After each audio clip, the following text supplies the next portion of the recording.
ദേശം താത്തിയ സംസാരിക്കാം.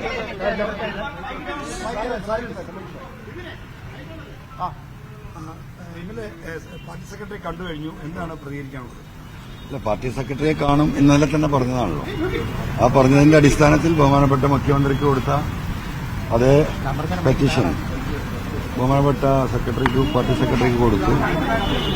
അദ്ദേഹം മുഖ്യമന്ത്രിയെ പോലെ തന്നെ കാര്യങ്ങൾ വളരെ വിശദമായി ചോദിച്ചറിഞ്ഞു. ചോദ്യങ്ങൾക്ക് എന്റെ എക്സ്പ്ലനേഷൻ കൊടുത്തിട്ടുണ്ട്. ഇനി ബാക്കി കാര്യങ്ങൾ ഗവൺമെന്റും പാർട്ടിയും തീരുമാനിക്കും. അപ്പൊ അങ്ങ് എലിയായി പോയി അങ്ങയുടെ പോരാട്ടം നിലയ്ക്കുള്ള തരത്തിൽ വാർത്തകളും വ്യാഖ്യാനങ്ങളും വരുന്നുണ്ട്. ഇതിനെയാണ് എന്താണ് പ്രതികരിക്കാറുള്ളത്? എലി അത്ര മോശപ്പെട്ട സാധനമൊന്നുമല്ലല്ലോ. ഒരു വീട്ടിലൊരു എലി ഉണ്ടെങ്കിൽ എത്രത്തോളം ബുദ്ധിമുട്ടുണ്ടാവും. അപ്പോ അങ്ങനെ എലിയെ അത്ര മോശമാണ് എന്നുള്ള അഭിപ്രായം ആ കാര്യത്തിൽ എനിക്കില്ല.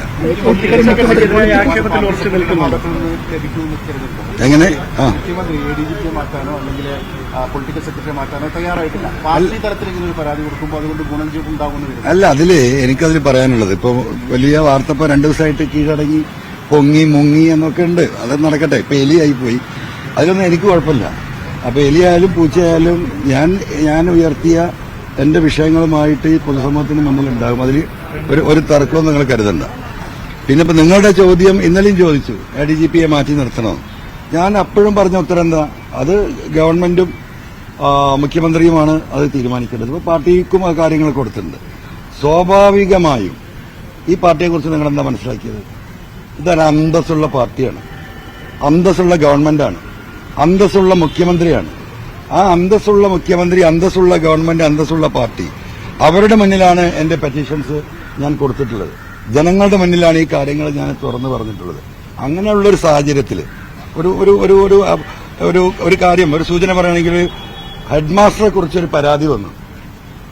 വളരെ സീരിയസ് ആയ പരാതി ഹെഡ്മാസ്റ്ററെ കുറിച്ച്. അതാരാ അന്വേഷിക്കുക? ആ സ്കൂളിലെ കൂടെ പ്രവർത്തിക്കുന്ന അധ്യാപകനും അവിടുത്തെ പ്യൂണും ബെല്ലടിക്കുന്നവനുമാണോ അന്വേഷിക്കുക? എന്നിട്ട് ആ അദ്ദേഹത്തിന് തന്നെയാണ് റിപ്പോർട്ട് കൊടുക്കുക? അല്ലല്ലോ. അങ്ങനെയുള്ള ഒരു നയം ഉണ്ടാവും തോന്നുന്നുണ്ടോ? അല്ല ഞാൻ ചോദിക്കട്ടെ, അല്ല അങ്ങനെ ഒരു സംഭവം ഉണ്ടാവുമോ? അല്ല, അതിപ്പോ ഇന്ന് തന്നെ അത് നടക്കണം. ഇന്നലെയല്ലേ പെറ്റീഷൻ കൊടുത്തിട്ടുള്ളൂ. ഇത് പഠിക്കണ്ടേ? അതിന്റെ പ്രൊസീജിയർ ഇല്ലേ? അത് പഠിക്കേണ്ടവരങ്ങനെയാണ്. താങ്കൾ പറഞ്ഞ പോലെയാണ്, പിയൂണും ക്ലർക്കുമാരും ചേർന്നാണ് ഹെഡ്മാസ്റ്ററിനെതിരെ. അങ്ങനെയല്ലേ? നിങ്ങൾക്കില്ല തിരക്ക്, എനിക്ക് ആ കാര്യത്തിലില്ല. എനിക്ക് ഇതിന് പ്രൊസീജിയർ പാലിക്കേണ്ടതുണ്ട്. ആ പ്രൊസീജിയർ അനുസരിച്ച് കാര്യങ്ങൾ നീങ്ങും. അല്ലാതെ ഈ പറഞ്ഞതുപോലെ ആ ഹെഡ്മാസ്റ്റർ കസാലയിൽ ഇരുന്നിട്ട് പ്യൂണത് അന്വേഷിക്കും എന്ന അഭിപ്രായം എന്നുള്ള അതിന്റെ ഉത്തരവാദിത്വം ഈ ഗവൺമെന്റിന്, ഈ പാർട്ടിക്കൊക്കെ ഉണ്ട്. MLA പറഞ്ഞ വാദങ്ങൾ ഞങ്ങൾ അംഗീകരിക്കുന്നു. പക്ഷേ MLA പറയുമ്പോൾ ഈ MLAയുടെ പരാതിയിൽ ഒരു അന്വേഷണ സംഘം സർക്കാർ രൂപീകരിച്ചു. അപ്പോഴും ക്രമസമാധാനം എന്ന നിർണായക തസ്തികയിൽ MR അജിത് കുമാർ ഇരിക്കുകയാണ്. അത് അപ്പോൾ നീതിപൂർവമായ ഒരു അന്വേഷണം എങ്ങനെ നടക്കും? ഈ G. സ്പർജൻ കുമാർ ആണെങ്കിലും തോമസ് ജോസ് ആണെങ്കിലും അദ്ദേഹത്തിന്റെ റിപ്പോർട്ടിംഗ് ഓഫീസർമാരാണ്. അപ്പൊ എങ്ങനെ നിഷ്പക്ഷമായ അന്വേഷണം നടക്കും? അല്ല, അതിപ്പോ നിങ്ങളുടെ ചോദ്യം തന്നെയാണ് എനിക്ക് ചോദിക്കാനുള്ളത്. അവിടത്തേക്ക് എത്തുന്നല്ലേ ഉള്ളൂ. കാരണം വീണ്ടും ഈ പറയുന്ന ഇദ്ദേഹത്തിന്റെ അടുത്തേക്ക് തന്നെയാണ് ഇവർക്കൊക്കെ പോകേണ്ടത്. ആ ഹെഡ്മാസ്റ്റർ അടുത്തേക്ക് തന്നെയാണ് എന്തെങ്കിലും കാര്യമായി പോകേണ്ടത്. അപ്പൊ അങ്ങനെ ഒരു സംഗതി ഉണ്ടാവോ? അല്ല, അങ്ങേക്ക് പിന്നിൽ ദൈവമാണ് എന്ന് ഇന്നലെ പറഞ്ഞല്ലോ. അങ്ങനെയാണെങ്കിൽ ആ ദൈവം ഏതെങ്കിലും മനുഷ്യരുടെ രൂപത്തിൽ അവതരിച്ചിട്ടുണ്ടോ അങ്ങേക്ക് പിന്നിൽ? അല്ല, ദൈവമായിട്ട് നിൽക്കുള്ളൂ. ദൈവം മനുഷ്യന്റെ രൂപത്തിലൊന്നും അവതരിക്കില്ല എന്റെ വിശ്വാസപ്രകാരം.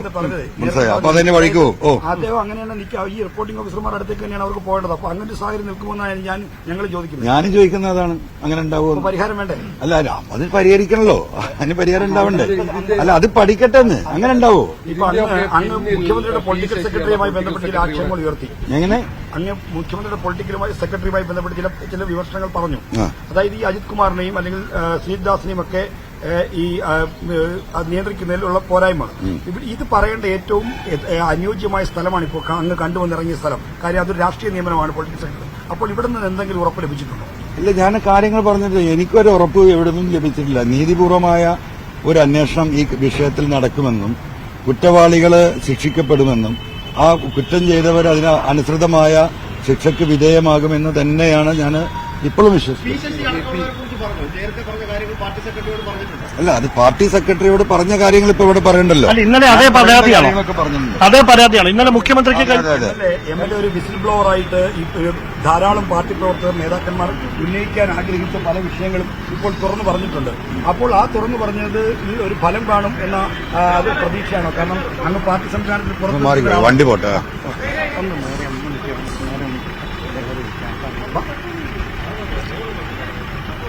ആ ക്യാമറ വണ്ടിയൊന്ന് പോയി ഒന്ന് ചെറുതായി മാറ്റി കൊടുത്താൽ മതി. ഓക്കെ ഓക്കെ അങ്ങ് പാർട്ടി സംവിധാനത്തിൽ പുറത്തു നിൽക്കുന്ന ഒരാളാണ്. അങ്ങ് ധൈര്യപൂർവ്വം ഇത്തരം കാര്യങ്ങൾ ആയിരക്കണക്കിന് ആളുകൾ പറയാൻ ആഗ്രഹിക്കുന്ന കാര്യങ്ങൾ തുറന്നു പറഞ്ഞു. ആയിരക്കണക്കിനല്ല, ലക്ഷക്കണക്കിന് ആളുകൾ, ലക്ഷക്കണക്കിന് സഖാക്കൾ പറയാൻ ആഗ്രഹിക്കുന്ന കാര്യം ഞാൻ പറഞ്ഞു. ലക്ഷക്കണക്കിന് ഈ ഗവൺമെന്റ് നിലനിൽക്കണമെന്ന് ആഗ്രഹിക്കുന്ന ലക്ഷോപലക്ഷം വരുന്ന കേരളത്തിലെ പാവപ്പെട്ട ജനങ്ങളുണ്ട്. ഈ ഗവൺമെന്റ് ഇവിടെ നിലനിൽക്കണമെന്ന് ആഗ്രഹിക്കുന്ന ഗവൺമെന്റ്, ഈ ഗവൺമെന്റിനെ തിരിച്ച് അധികാരത്തിലെത്തിച്ച ജനങ്ങൾ, ആ ജനങ്ങളുടെ വികാരമാണ് ഞാൻ പറഞ്ഞത്. ആ പാർട്ടി പ്രവർത്തകരുടെ വികാരമാണ് ഞാൻ പറഞ്ഞത്.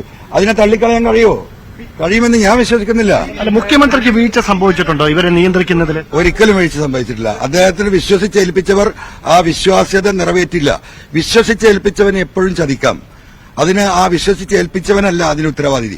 ആ വിശ്വസിച്ചേൽപ്പിക്കപ്പെട്ട വ്യക്തിയാണ് ചതിച്ചിട്ടുണ്ടെങ്കിൽ അവർക്കാണ് അതിന്റെ ഉത്തരവാദിത്വം എന്നാണ് ഞാൻ വിശ്വസിക്കുന്നത്. മുഖ്യമന്ത്രിക്ക് ബോധ്യമുണ്ടോ അദ്ദേഹം ചതിക്കപ്പെട്ടത്? എനിക്കറിയില്ല. I don't know that. മുഖ്യമന്ത്രിയെ വിശ്വസിച്ചേൽപ്പിച്ചവർ ചതിക്കുന്ന കാര്യം ചൂണ്ടിക്കാണിക്കാൻ PV അൻവർ വേണ്ടി വന്നു. കാരണം പാർട്ടി സംവിധാനത്തിൽ അങ്ങേക്കാൾ ഉയർന്ന റാങ്കിലും മറ്റും ഇരിക്കുന്നവർ ഇതൊന്നും ചൂണ്ടിക്കാണിക്കുന്നില്ല.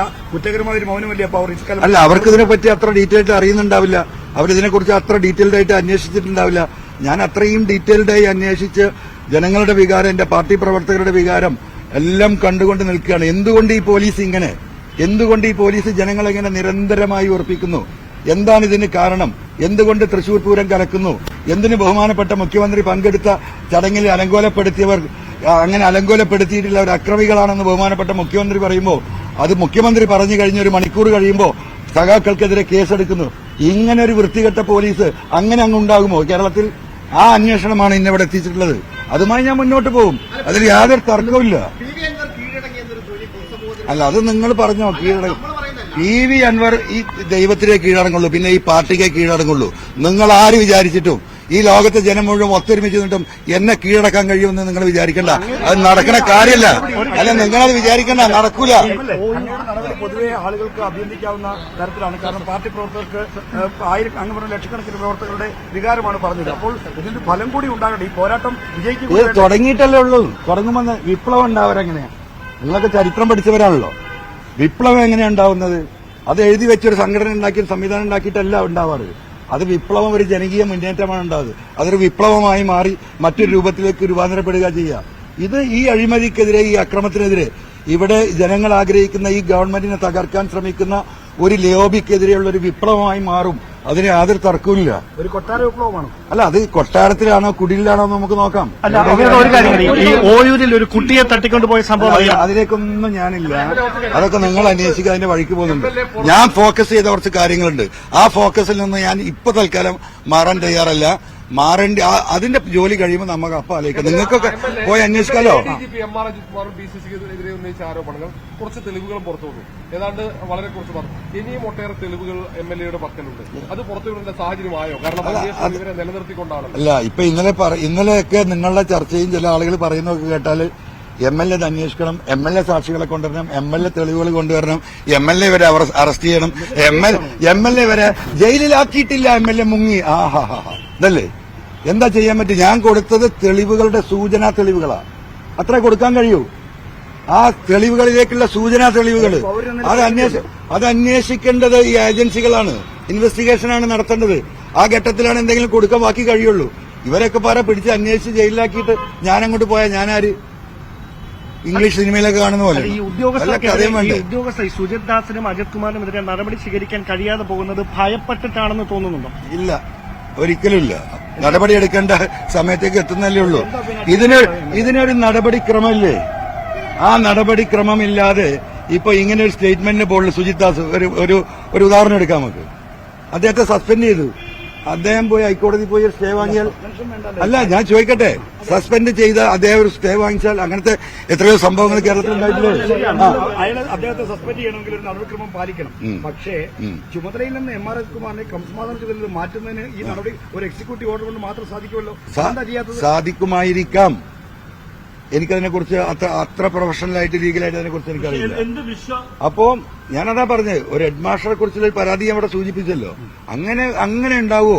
ഈ പറയുന്ന ഇത്രയും മനുഷ്യരോട് കമ്മിറ്റഡ് ആയിട്ടുള്ള സാമൂഹ്യ പ്രതിബദ്ധതയുള്ള ഒരു പാർട്ടിക്ക്, ഒരു ഗവൺമെന്റിന് അങ്ങനെ ഒരു തീരുമാനം എടുക്കാൻ കഴിയുമോ? അതിനൊരു സമയമെടുക്കുമായിരിക്കും. Wait and see. അല്ല, അങ്ങയുടെ കമ്മിറ്റ്മെന്റ് മുഖ്യമന്ത്രിയോടാണോ പാർട്ടിയോടാണോ? എന്റെ കമ്മിറ്റ്മെന്റ് മുഖ്യമന്ത്രി എങ്ങനെയാ മുഖ്യമന്ത്രി ആയത്? അദ്ദേഹം വീട്ടിൽ നിന്ന് വന്നായതല്ലോ, ഈ പാർട്ടിയല്ലേ ആക്കിയത്. അപ്പൊ ആരോടാ കമ്മിറ്റ്മെന്റ് ഉണ്ടാവുക? എനിക്ക് മുഖ്യമന്ത്രിയോടും കമ്മിറ്റ്മെന്റ് ഉണ്ട്, പാർട്ടിയോടും കമ്മിറ്റ്മെന്റ് ഉണ്ട്. അതായത് ഈ പാർട്ടിയുടെ പ്രതിനിധിയായിട്ട് വന്നതല്ലേ. അപ്പൊ പിന്നെ എന്താ അങ്ങനെ ഒരു ചോദ്യം? ജൂനിയർ ഓഫീസർമാർ നടത്തുന്ന ഈ അന്വേഷണത്തിൽ എന്ത് വിശ്വാസ്യതയുണ്ട്? അല്ല, അന്വേഷണം തുടങ്ങുന്നല്ലേ ഉള്ളൂ. അതൊക്കെ നമുക്ക് നോക്കാം. ഏത് ജൂനിയർ ഓഫീസർ ഇപ്പൊ ഈ പറയുന്ന കൃത്യമായ സത്യസന്ധമായ എന്താ പറയാ അവരുടെ ലൈഫ് ഹിസ്റ്ററി ഉള്ള നല്ല ഉദ്യോഗസ്ഥർ കേരളത്തിലെ പോലീസിലുണ്ട്. കേരള പോലീസ് ഇന്ത്യയിലെ നമ്പർ 1 ആണ്, ലോകത്തിലെ പല പോലീസിനോടും കിടപിടിക്കുന്നതാണ്.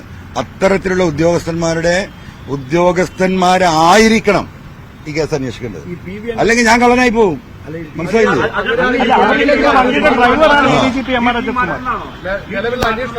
എങ്ങനെ? അല്ല, അങ്ങനെയൊന്നും ഞാൻ ഇപ്പൊ പറയില്ല. ഒക്കെ പറയേണ്ട സമയത്ത് നമുക്ക് നോക്കാം.